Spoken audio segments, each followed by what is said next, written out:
started the timer. Okay. Hey. Hi. Hello, everyone. This is the Butterfly Babes Pod. I'm Jamie. I'm Taya. And this is episode 16. Episode 16. Oh my gosh, I can't even believe it. So does that mean that we've been doing this for how many months? 16 weeks. Yeah. That's crazy. Oh, 4 months. Oh my gosh, that's so fun. Look at us. Consistency. Consistency is key. All right. Shout out us for being consistent. Yeah. Hello. Oh shit, I forgot. Oh no, I fucked it up. Where's my little cheat sheet? Also, I was looking at this and I'm like, $45 for a deck of cards. You'd be surprised. I'm like, sheesh. Is the cheat sheet in there? No. I just started shuffling away. Did you eat breakfast this morning? I did not eat breakfast. No. Because I need to make weight. Yeah, that's right. Taya's competing this weekend. A little low on calories, but water and caffeine do me good. Yeah. How are you feeling? I'm feeling good, honestly. So, yeah, I'm feeling really good. I compete Friday at 2:20 in Vegas. Yay! IBJJF American Nationals. And it's going to be a good weekend. I'm excited. I'm so excited for you. Okay, Father of Wands. Father. Vision. I feel like we've gotten this one before. Ooh, vision. But I think that's kind of the name of the game right now, especially with you competing soon and going through everything in your world. Keeping the vision. So why don't you tell us how you keep the vision? Also, I love that we're matching. Yeah, me and Jamie, we're matching today. I just looked over at you and I'm like, oh. We're on the same frequency. And I'm coloring my hair dark today too for Vegas. You are? Mm-hmm. I feel like such a baddie with my dark hair. Honestly, I'm like, I'm never bleaching that shit again. Mm-mm. Oh yeah, so how do you keep the vision and stay focused on the vision? Like with my jiu-jitsu? Mm-hmm. With like, when like the noise of the world like tries to bring you down, how do you say like, fuck that noise, I have my vision, we're doing the thing? Honestly, I don't really give a fuck what people have to say about me. I really don't care. I keep my vision because internally I visualize all this stuff before it happens. So, and I know I put in the work and I do everything I can. So like regardless of like each tournament, obviously I'm going in there trying to win, but regardless of the tournament, I'm not too attached to the outcome because I know my journey isn't over. Yeah. Like all of this is gonna manifest into something beautiful at the end. So yeah,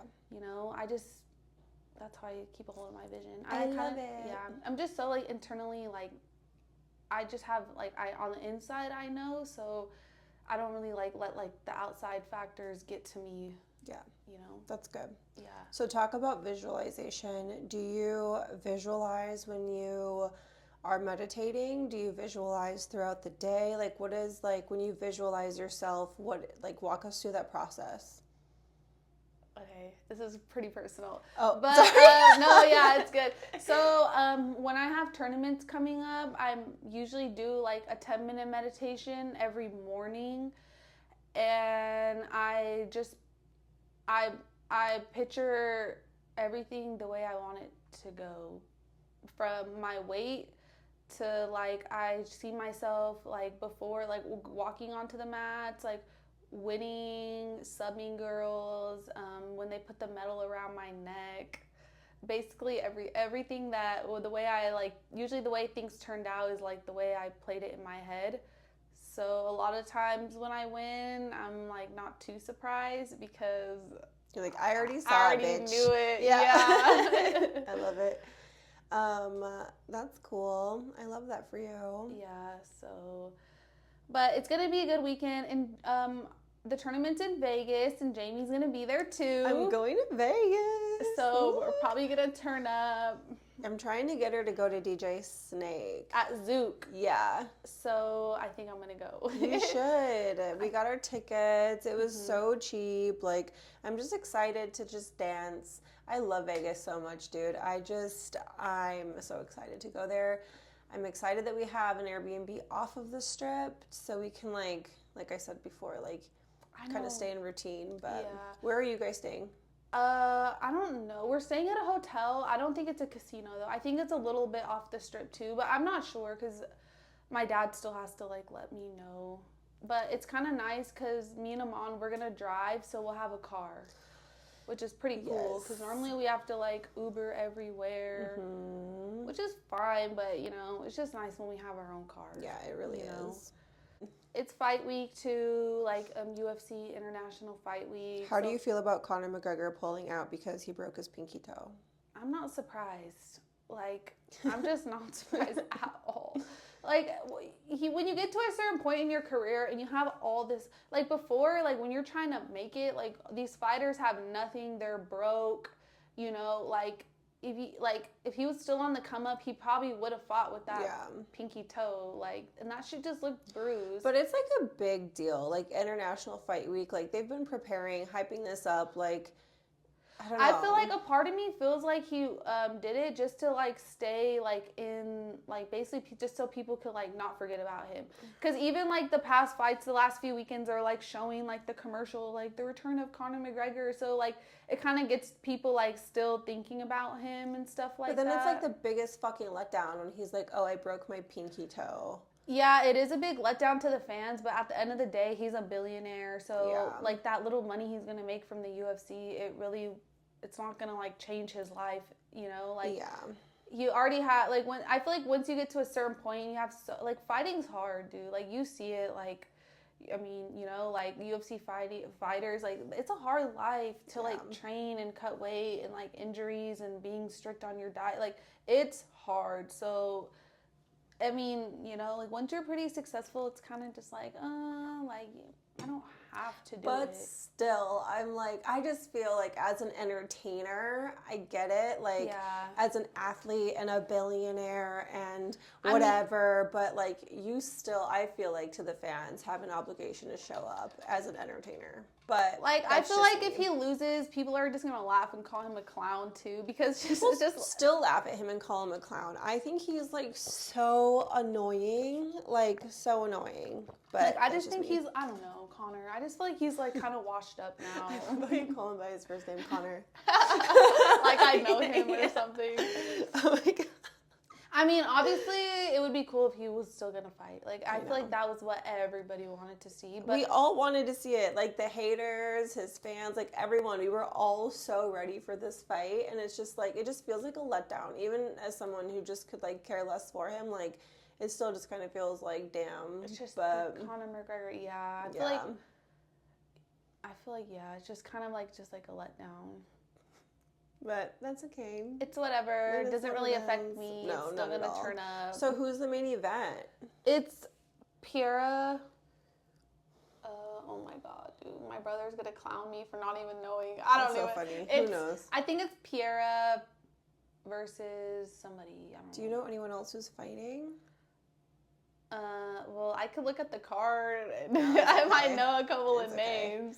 I'm just like, imagine all those people that have like planned their trip around. Honestly, when they canceled the press conference, I think they did cancel one. It kind of like I was like, like he's probably gonna pull out, and then he did. So the world of entertainment and sports. Well, being an athlete, you never know what's gonna happen. Injuries happen. And then going in there too, it's like you're mentally prepared to like die. Like you can get knocked out. Yeah, you have to like go in there and fight to the death. When I hear Kyler talk about it, I'm just like, wow, it sounds so barbaric. It kind of is. It's like, you know, the ancient days, like they would have like the freaking like gladiators fight each other to the death, and it's basically like just evolved now. Yeah. It's not like to the death, but and there's like rules, regulations. Yeah, and referees. Weight and classes, stuff. All the things, but yeah, that's crazy. I just love that you get to like dress slutty What? For the fights? Yeah. All the girls like dress up with their titties out or like short dresses. And I'm just like, yes. Yeah. I love that. Me too. Yeah. That's funny. So, wait, did it rain by you last night? Yeah, 2 nights. Monsoon season? Yeah, finally. I feel like we didn't get any monsoons like the last 2 years, so it's been so nice. My favorite part is just like watching them roll in. The sky is so pretty, dude. Oh my gosh, the lightning, the smell of the rain. The humidity. Oh, my I hair love has it. been like so nice lately. Really? Like I just air dried it yesterday. It Like was fine. the nice volume I had, I was like, oh my gosh, I love it so much. Your nails look cute, by the way. Thanks. Did you just get them done? I did. Kyler wanted me to do purple. Purple belt. Yeah, someday. But yeah, and this can be for you. Purple's cute. Yeah. I'm gonna go today to get my nails done. What and are my you gonna toes. do? I don't know, dude. I'm so basic. I have white toes right now, and I might just get white toes again and French tips, or black toes and black French. Ooh. Keeping it simple. I know, my toes are always white. They're never not white. I was thinking about doing French, but I'm like, I just like white toes. Because white toes means you're a baddie, basically. Okay, white toes forever. But yeah. Did you hear that Ryan Garcia's win got revoked? No. So remember that whole fight we were talking about and he won? So since he got busted for like doing Austrian or whatever, and it was literally like that happened to Sugar too, and it's literally, Everyone gets caught doing Austrian. but it's literally like a picogram. What was that? Hold on. Okay, yeah, pause. Cut this out. Does it still look decent? Yeah, it still looks fine. It is what it is. Our main light just went off, guys. Sorry. But yeah. Anyway. so a picogram. That's like so crazy. it means a grain of rice cut into like a million pieces, like a grain of rice cut into like all, like it's such a small amount that it can't even like enhance your performance. That's what Kyler was saying when he had his like whole Austrian scandal. He was like, it's like the smallest drop of water in an Olympic-sized pool. Like literally the tiniest bit. That's so annoying. Yeah, they took Ryan Garcia's win away and then gave the win back to Devin Haney. You were wobble. Like any other ref, I feel like should have stopped the fight. Like that's how bad it was. Like he lost brain cells. Like he took years off his life during that fight. So it's just kind of like. That's the crazy thing about boxing is you do take so much head damage. But they get paid so much. I know. Though, so it's just I know. Boxing's so extra. Just like watching fights, like when I rarely do, it's like it's always so over the top. And then like at the end of the fights where like all these people like rush in the cage and it's like super chaotic. Like in the UFC, it's just like the family and the team. That's it, you know? Yeah. And it's kind of like in and out. It's like super professional. And boxing, boxing's wild. Oh my gosh, that's so funny. We were watching a boxing fight once. There was one time Kyler was showing me like somebody's, I don't know, like the interview they get at the end, and his jeweler was there, just like sitting in the back, and he like walks up like in front of the camera like he just won the fight or something. I'm like, bruh, calm down, like you're the jeweler. You're the jeweler. It's fine. I'll wear my chain at. I out my belt. That's funny. And then like too, like you always see like those like shady ass promoters like in the background. Oh and my gosh. Like I read the Mike Tyson book, and after I seen like what his promoter did to him, like promoters, they're shady as fuck, and they get hella money for no reason, honestly. Okay, I was gonna read something. So I'm reading this book. It's called The Art of Being Alone. And this morning I read a little while I was reading, but this morning this kind of stuck out to me. Wait, is it what you posted on Instagram? Yeah, basically it's what I posted on IG. Wait. Say it. Read it. Wait, does it say clown? Yeah, it does. And Tim liked it too. It said the world is okay. Let me read it. Taya's been like, I've heard her call like multiple people clowns today, and I'm like, okay, it's all coming full circle. Okay, read. All right. So it says, as you get to know more things that you are against, but the world accepts, Don't share those things with anyone. Yes, I'm asking you to keep your opinions to yourself. Let people think you agree with them.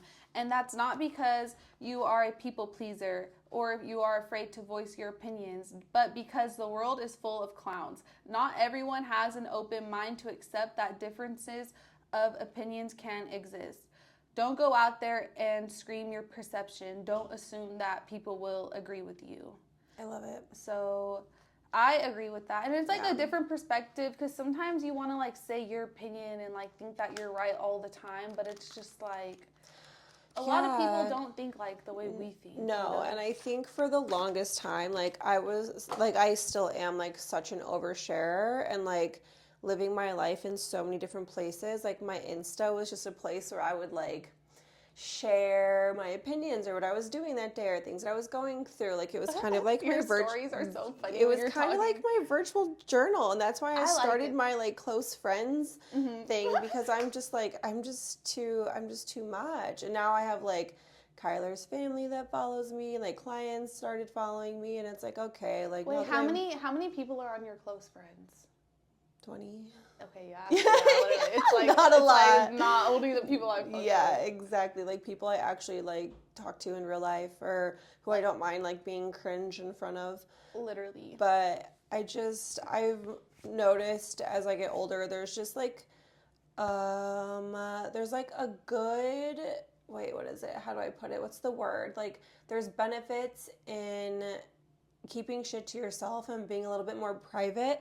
And I've been really trying to be mysterious. Me too. Yeah, I feel like that is just so alluring, and I don't know. People don't need to know everything about your like anything. Especially like for me, I'm learning like relationships. It's just like okay, like that shit honestly to me doesn't really need to be online. Like I feel like my perspective kind of changed a little bit, you know? Same, and like and people just be nosy too. Like that's exactly it. Like people just like wanting to know like what's going on in my world. And I think before when I would share things and I was single or like even when I lived in Austin, like I was just like with my friends all the time, like partying and having fun. So it was like funny.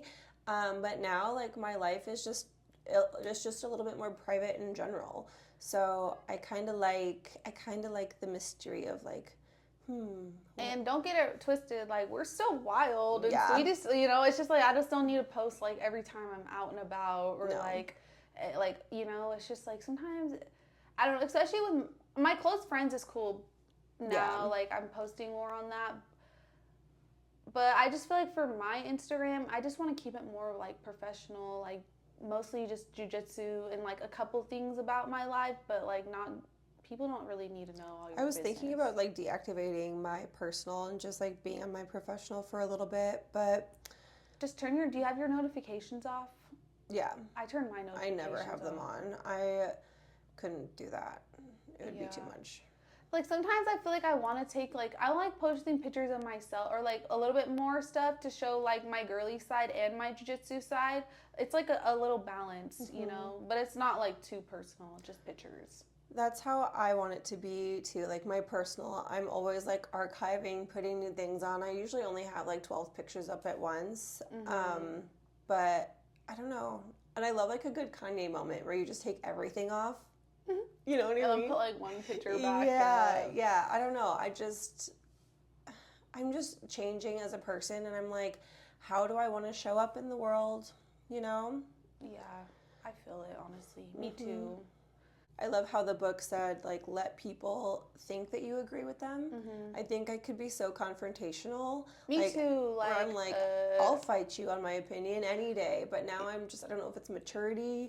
I'm just kind of like, okay, whatever. And I just feel like I'm really honest about things, and I used to get perceived as being mean a lot, but I would always have my comebacks, and I'm like, well, am I making this up, or is this the truth? And then, oh, it's the truth. Well, then why are you saying I'm mean? Like, why do I have to like... The truth hurts sometimes. But sometimes I could just keep my mouth shut and just be like, okay, and in my head, I'm like, you're a fucking clown. Just kidding. You're a clown. Oh my God, stop. I was listening to this podcast, and she was saying, like, act like a poodle. Just, like, be aloof. Like, there's almost, like, it gives you the upper hand if people think you're dumb. And I think that's something that like I've used to my advantage. I think I kind of play. It's like a survival skill of mine. I've learned that like let people like think that they have like an upper hand and then just like hit them with it when you're like ready for whatever it is. You know what I mean? Yeah. Like just like let people think. It's a manipulative tactic, but I kind of like it. I like it too. My dad always says like the less you say is better. So I always take that into consideration too. Working on it, my fucking Gemini ass. I'm gonna have a couple questions I can ask you. Is there a trait that you would change about yourself, not physically, like not physically? I mean, sometimes like the amount of emotions that I feel is so overwhelming where I wish I wasn't so emotional and so serious all the time, but not really. I think I kind of like everything about myself. Okay, that's good. Yeah. That's good. What about you?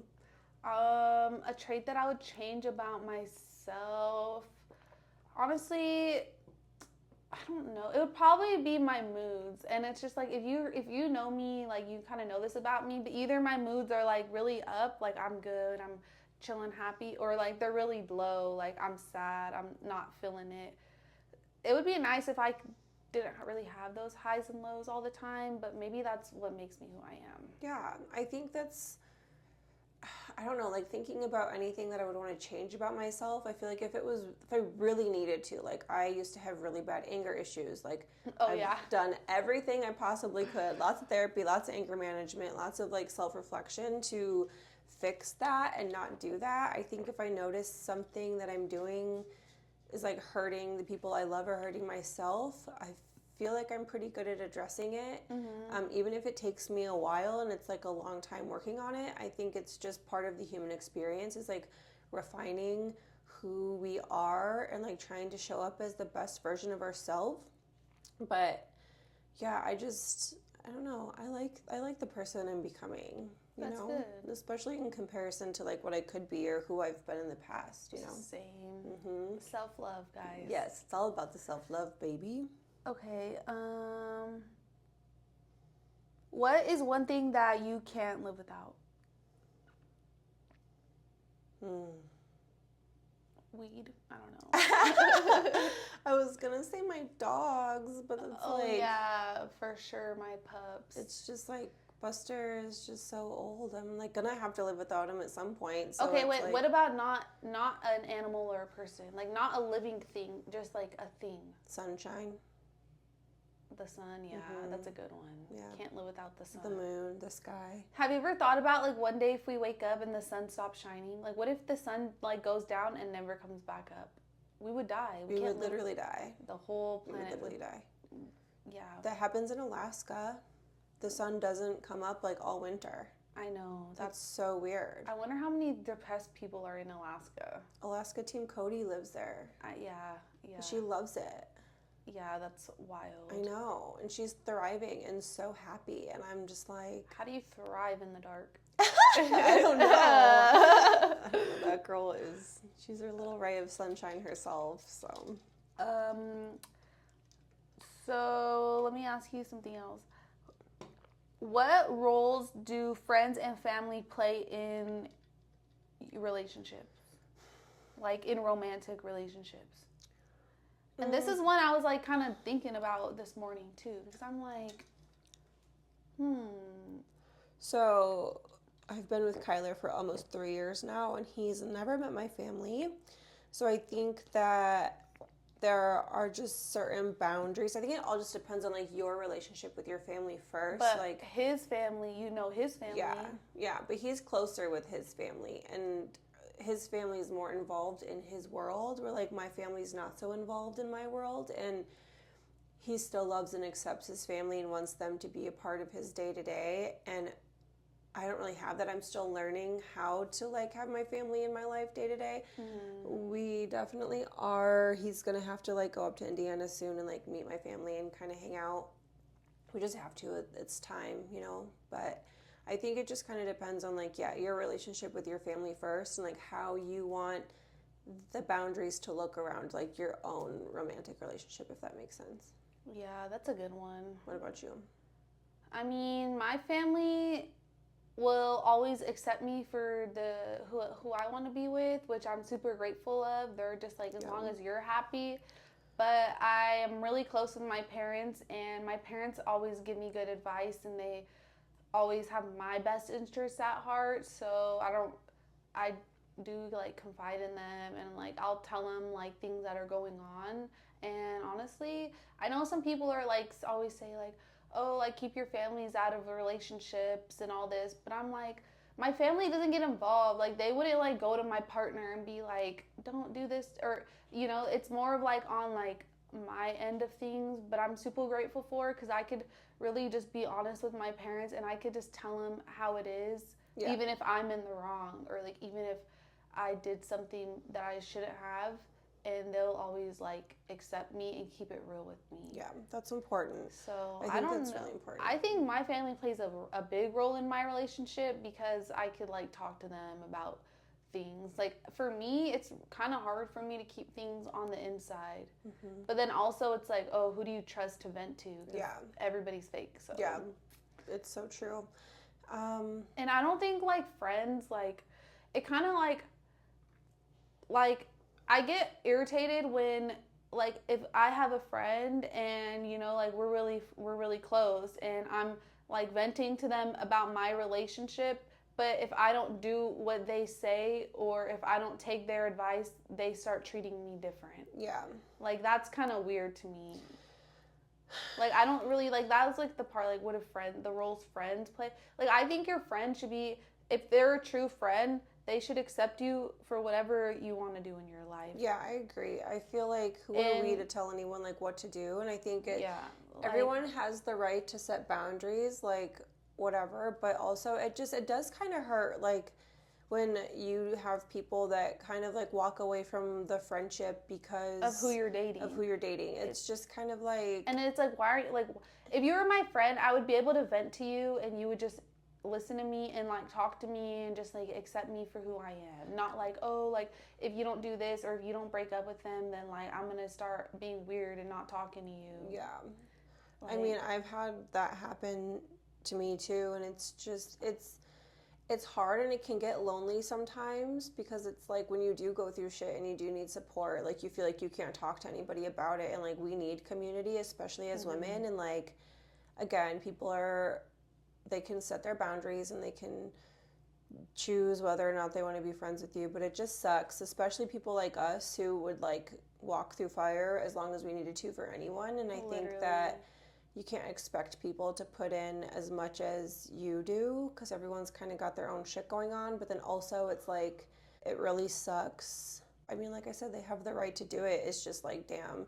I think you just realize who your real friends are, and like you realize like who's gonna walk through the mud with you, and like who's gonna be on the other side. And when you do get to the other side, because you will at some point, like things are gonna get better. It's just the laws of the universe. What goes up must come down, what goes down must come up. Like you'll see who's there with you when you get to the good stuff. Right. And that's who's supposed to be there with you. Literally. But I think that's why me and Jamie are such good friends, and like we really appreciate each other, because she can literally tell me anything, even about her relationship, and I'm not going to be like, oh, well, I'm not going to be your friend. Like, that's weird. I'm like, I'm going to always be your friend. Like, your relationship doesn't have anything to do with me. So it's like, why would I stop being your friend? Or like, why would you stop being my friend, you know? And of course, like, it hurts to see your friends go through shit, and it hurts to, like, especially if they are in, like, a toxic cycle, to, like, watch it repeat. But also, like,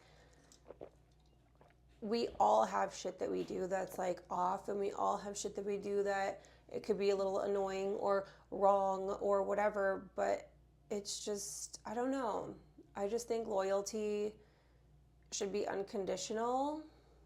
Loyalty is something like a lot of humans don't have nowadays. I'm like, oh, this girl's too much, or oh, she's always talking about this, or oh, she's always going through that. And it's like, but then at least like have the conversation. Yeah. You know what I mean? Like, hey, I feel uncomfortable. Like, it's hard for me to see you go through this. It's hard for me to see XYZ repeat over and over again. And it's like, rightfully so, but at least give the person like the chance to explain themselves, or to I don't know, just like I have don't that even conversation. think that explain yourselves. Like, this is what it is. Like, I don't have to, you can explain yourself, but at the end of the day, it's like, if they're your friend, they're going to be your friend no matter what. It's like, it shouldn't, you're crying all the time because you're your boyfriend. So, like, I don't want to be your friend anymore. Like, that's weird. Yeah.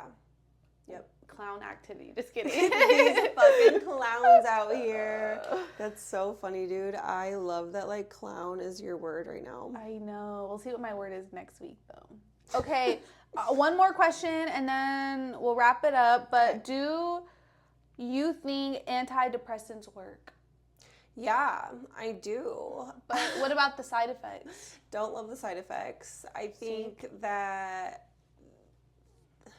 I could talk about this for hours, like our healthcare system and the pharmaceuticals run and fund our entire country, and they want us sick, so we are on medication. Like, medication, I think, needs to be a last resort. Like, I was on medication like 2018 and 2019, and it really helped me, honestly. But, like, I felt like it helped me because I had a really close group of friends that were, like, there to get me through it. It was just, like, a little aid, we'll say, to, like, help me through, like, something that I was going through. And I ended up getting off of it because they added Adderall because I have ADHD, and, like, I was having suicidal thoughts, and, like, I just felt like I didn't feel like a person anymore. See, that's what I'm saying. How is antidepressants supposed to make you, like, help your depression, but then you still have suicidal thoughts? So it's when they added the Adderall. Like, the combining of two? Yeah. Like, the Zoloft, I was on Zoloft. Like, it was really helpful because they say it's good for women that have hormonal issues, and I get PMDD. So, like I said, it was helpful. It helped me get through my day. But I also knew, and I had, in my head, I knew I wasn't going to be on it forever. It was just going to be for that moment of time. And I was on a very, very low dose. And, I mean, I was on and off so many medications when I was little. Like, I would have to go to the hospital and get my blood checked to, like, make sure that, like, you're good. I could be on them. So I don't love them for ever, but I think sometimes people do need them for, like, short term, but I think that's up to the doctor to be like, okay. But I feel like the doctors just be over prescribing things. That's like, the issue. Literally, I got prescribed Zoloft too, the exact same thing. And I remember, like, I went in there, talked to this doctor, and I came out with, like, 3 different prescriptions. Yeah. And I'm like, how do you, like, really know off of just talking to somebody for 20 minutes, though? Yeah. And I remember when I got prescribed Zoloft, too, and, like, I remember my coach, Ron Kessler, was like, if you take that, kiss fighting goodbye. Like, you'll never be a world champion if you're on those. And I was just like... Damn. So I just started smoking I was already smoking weed, but I was like, okay, like, I'm not... My dad was like, that's not who you are. And, like, so I got through it my own ways. Yeah. Probably through weed, and I just didn't take it. Yeah. I don't think they're for everyone, and I think they need to be a last resort, but I think if you actually need it, and it's like a life or death situation, and, like, your mental health really depends on it, like, yes, but make sure that you find a good doctor But also, take it, but also try to work on yourself. Yeah, exactly. Like, work out, eat healthy, get sunlight. Don't just, like, take the pill and still just keep doing what you're doing. And honestly, like, it just helped me it balanced me out. Like, it helped me, like, eat healthy. It helped me get up in the morning and stay in my routine. And then once I got those healthy habits, I didn't need it anymore. Yeah, see. You know? So, yeah, I think so many people think it's, like, the end-all, be-all, and it's, like, no, if you actually need this, like, use it for a limited time. Mm-hmm. All right. Well, that's on that note. Well, on that note, eat healthy, sleep good. Yes. Have sex. Take care of yourself, and stay away from clowns. Stay away from clowns. Moral of the story. All right, y'all. Okay. Bye. We're going to Vegas. Yay. Vegas, Vegas, baby.